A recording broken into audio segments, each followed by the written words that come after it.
alhamdulillah ala ni'amihi wa naskurullaha ta'ala wa nahmaduhu wa asyhadu an la ilaha illallah wahdahu la syarikalah wa anna Muhammadan abduhu wa rasuluh alladzi la nabiyya wa la rasula ba'dah. Allahumma shalli ala Muhammadin wa ali Muhammad. Amma ba'du fa inna khairal hadis kitabullah wa khairal huda huda Muhammadin wa syarrul umur muhdatsatuha wa kullu muhdatsatin bid'ah wa kulla bid'atin dhalalah wa kulla dhalalatin finnar.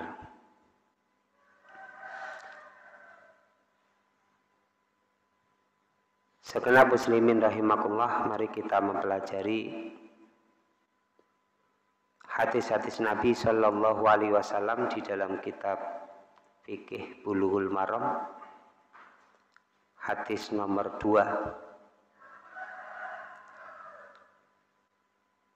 Wa an Abi Sa'idin Al-Khudri radhiyallahu anhu qala, dari Abu Sa'id Al-Khudri berkata,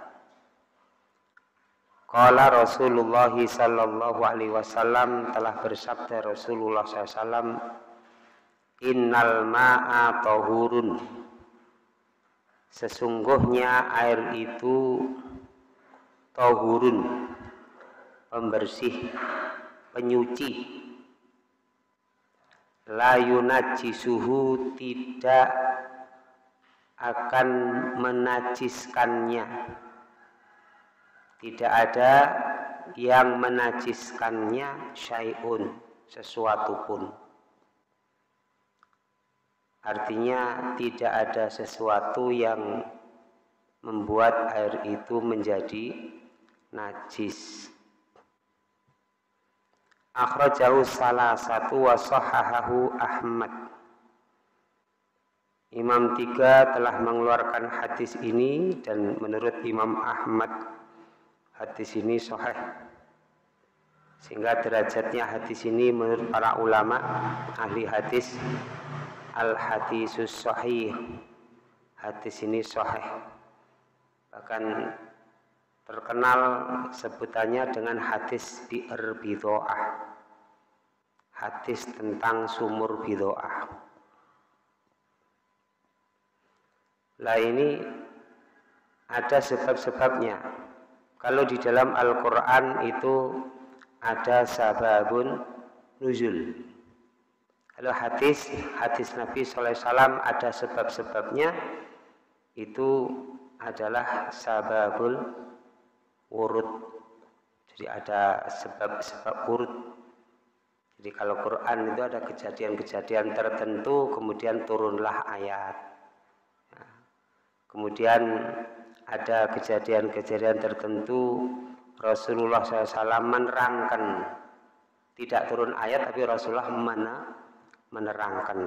Nah itu namanya sebab-sebab urut, sebab kejadian di masa Rasulullah sallallahu alaihi wasallam.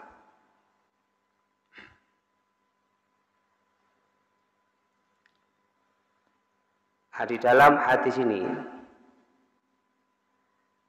diterangkan bahwa innal ma'a tahurun, sesungguhnya air itu suci.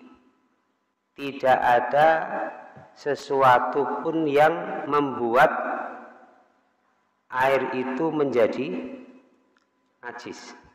Itu asalnya air itu bersih, asalnya air itu suci.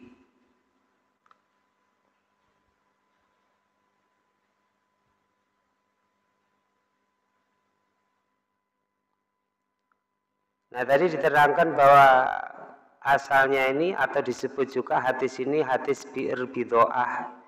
Itu ketika ada sahabat Nabi radhiyallahu an itu bertanya kepada Rasulullah sallallahu alaihi wasallam ketika mendapati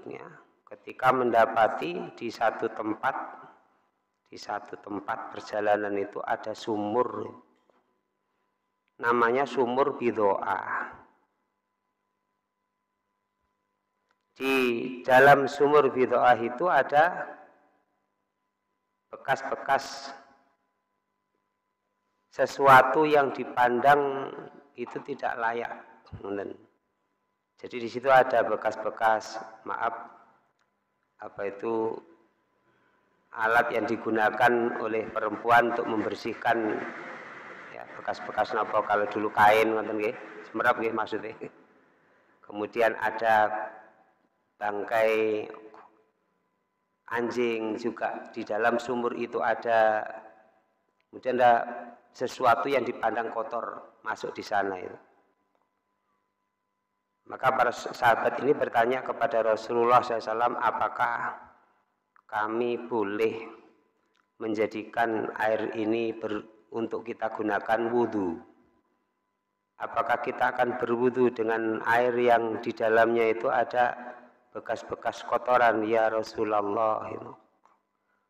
Maka Rasulullah mengatakan, innal ma'a tahurun la yunajjisuhu sayun. Sesungguhnya air itu bersih suci, tidak ada sesuatu pun yang bisa membuat air itu najis.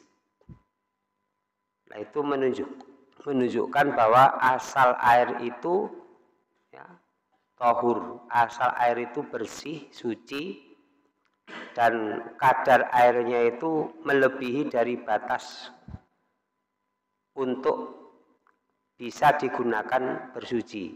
Nah, batasannya nanti akan kita temukan itu 2 kulah. Nah, 2 kulah, dan air itu diukur oleh para sahabat. Di beberapa riwayat itu saya dapati air itu setinggi niki. Airnya ini. Napa ngeten iki? Oke, setinggi ini. Tidak tahu tinggi badannya seukuran sana, bukan seukuran sini. Seukur ini. Jadi yang jelas airnya itu banyak, ya. Kemudian airnya itu air mengalir tapi diam. Kalau diambil itu nanti juga tetap mengalir karena itu adalah sumur, air sumur. Kalau ketika diambil dia akan keluar terus, diambil keluar, tidak habis-habis gitu. Nah, di dalamnya itu ada kotoran-kotoran, ada bangkai, kemudian ada kotoran bekas perempuan, darah-darah haid, kain-kain yang digunakan untuk membersihkannya itu, atau kotoran-kotoran yang lainnya ini. Asal airnya bersih suci, kemudian jumlahnya juga banyak, sehingga tidak ada sesuatu pun yang membuat keberadaan air itu najis. Nah, sehingga Rasulullah Sallallahu Alaihi Wasallam bersabda, innal ma'a la yunajjisuhu sayun. Ini hadis yang kedua, Kemudian hadis yang ketiga, karena masih berkaitan dan bersambung. Ini. Wan Abi Umamah Al-Bahili radhiyallahu anhu qala Rasulullah sallallahu alaihi wasallam, bersabda Rasulullah sallallahu, jalur periwayatannya sumbernya dari sahabat Abu Umamah. Kata Nabi, sabda Rasul sallallahu alaihi wasallam, innal ma'a la yunajjisuhu syai'un. Sama dengan hadis di atas. Mana ada tambahannya? Illa, kecuali ma ghalaba ala rihihi wa ta'mihi wa launihi. Kecuali ada sesuatu, ada apa-apa yang mengalahkan ala rihihi, atas baunya, wa ta'mihi, dan rasanya, wa launihi, dan warnanya. akhrajahu Ibnu Majah wa dha'afahu Abu Hatim. Ibnu Majah mengeluarkan hadis ini, Imam Abu Hatim memandang hadis ini dhaif, sehingga beliau dha'afahu, mendhaifkan hadis ini. Walil Baihaqi, pada Imam Baihaqi dalam sunannya, dalam kitabnya sana disebutkan hadis al-ma'u tanpa inah gitu ya. Di bawahnya itu. Al-ma'u tahurun illa in taghayyara, air itu penyuci kecuali illa in taghayyara rihuhu, kecuali berubah. Air itu menjadi berubah. Yang berubah adalah rihuhu wa ta'muhu au launuhu, baunya, rasanya, atau warnanya. Nah, yang berubah itu karena sebab binajasatin tahdutu fihi, dengan najis yang datang padanya. Hadis ini ya, awal hadis itu sahih.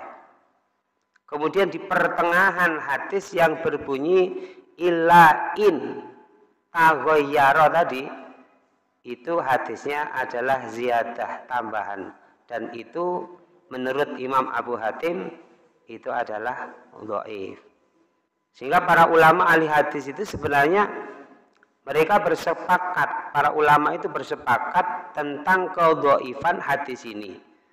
Kenapa? Karena salah satu dari sanad di hadis yang ada illa in tadi ya, ada sanad di situ namanya Risden ya, bin Sa'ad.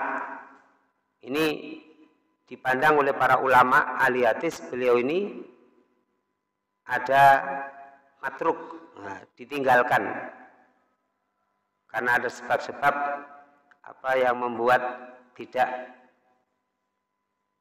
memenuhi persyaratan, dan sehingga matruk, ditinggalkan hadisnya itu. Sehingga para ulama itu sepakat ala dhafihi, atas kelemahan hadis ini.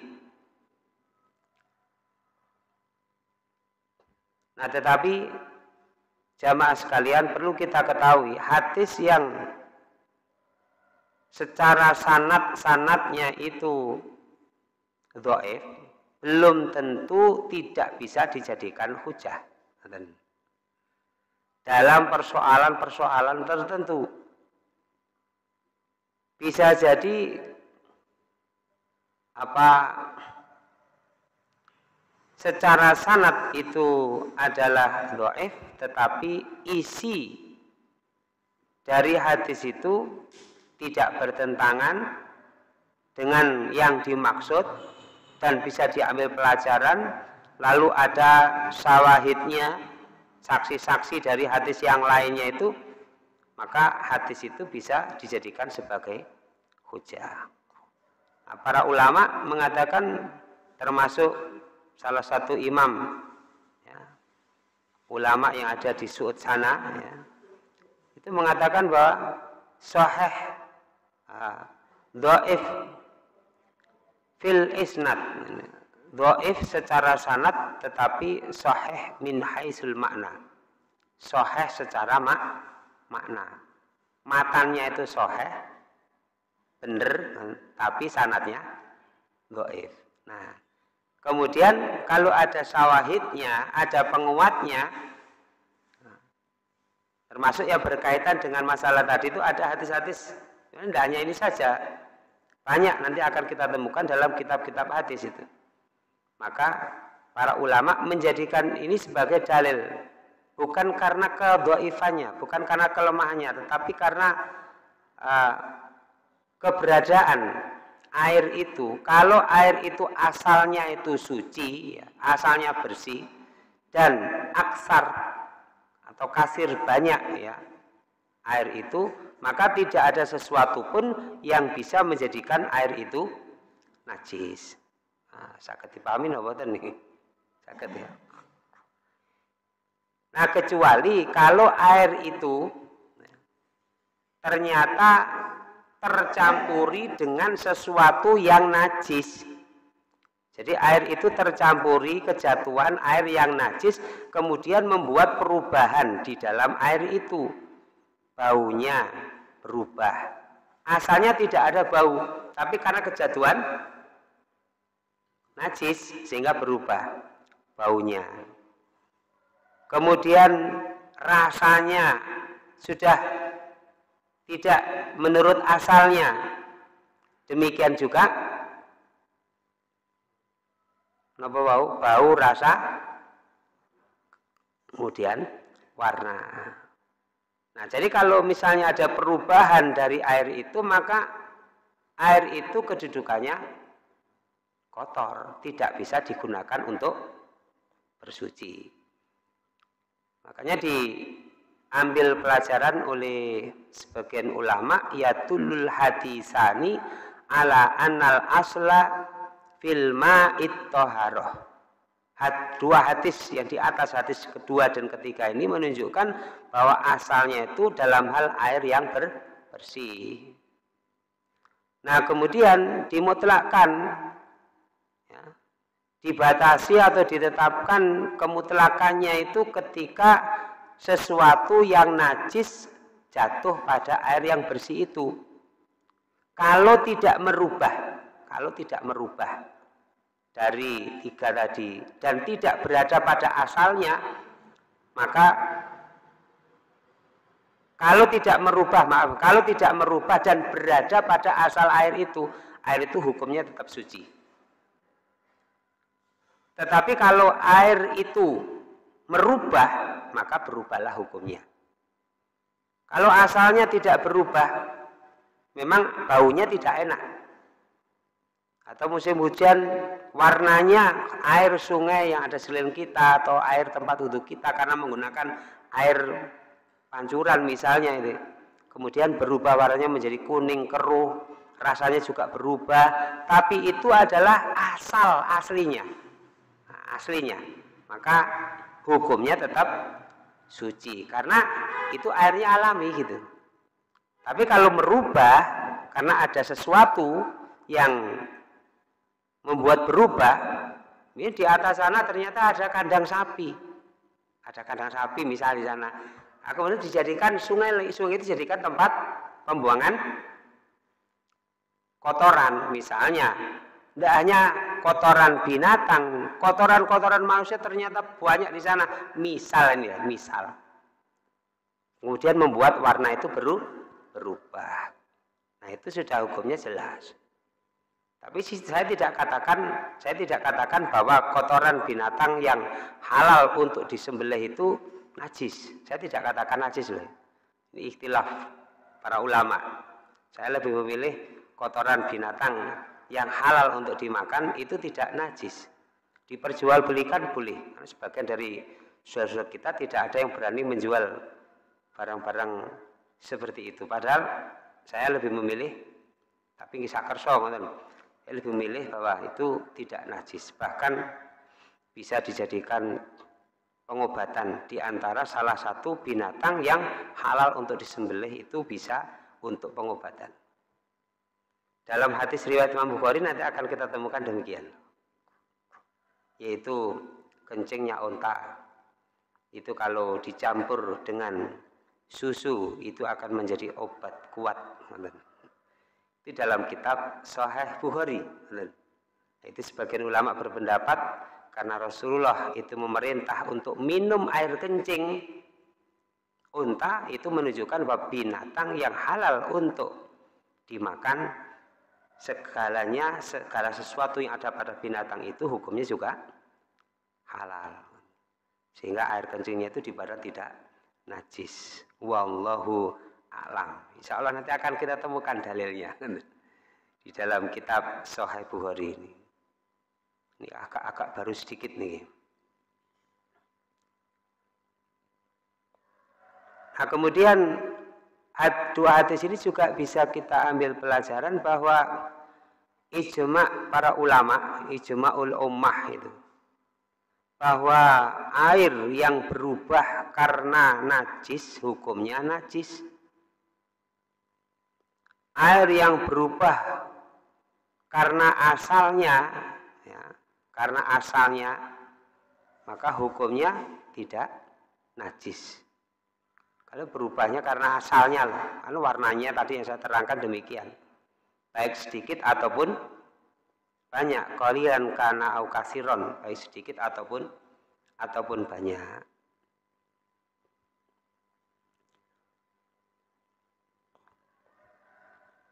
Nah, makanya kita perlu mempelajari hadis-hadis Nabi untuk masalah kesucian, untuk masalah kebersihan, karena persoalan-persoalan air ini nanti itu hubungannya, kaitannya adalah kita melakukan ibadah, dan salah satu di antara ibadahnya itu adalah mempergunakan air untuk berwudu, mempergunakan air untuk mandi jinabat dan yang lain-lain sebagainya. Nah, mudah-mudahan dua hadis yang kita pelajari ini menjadi tambahan ilmu yang bermanfaat. Ente yang perlu ditangkatakan, monggo.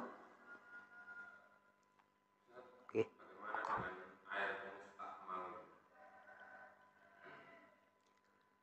Dalam satu riwayat disebutkan Nabi pernah mempergunakan air mustakmal. Karena istrinya di satu kali itu mandi, kemudian keluar, kemudian Rasulullah masuk, kemudian dikatakan bahwa itu tadi baru dipakai oleh istri. Atau dalam riwayat yang lain, istrinya Nabi sendiri, Maimunah itu, beliau mengatakan, loh saya tadi baru mandi. Maka Rasulullah SAW mengatakan, innal ma la yajnub. Air itu tidak membuat junub. Jadi air mustakmal itu ya selama itu memang terjaga kebersihannya, tidak ada hal-hal yang menyebabkan tidak bisa digunakan untuk bersuci, ya air mustakmal itu bisa digunakan untuk bersuci. Tidak tahu yang dipertanyakan, yang dimaksud air mustakmal itu air yang bekas dipakai keluar itu, atau air bekas sisanya itu. Nah, maksud saya air mustakmal itu ya air yang berada di satu tempat, kemudian ada orang pakai, kemudian keluar sisa-sisanya itu bekasnya. Wallahu a'lam. Ngerti nggih? Lintune nanti akan kita temukan dalilnya nanti. Innal ma la yajnub, nanti di beberapa hadis ke depan insyaallah. Aku qouli hadza wa astaghfirullah li wa lakum walhamdulillahirabbil alamin. Wassalamualaikum warahmatullahi wabarakatuh.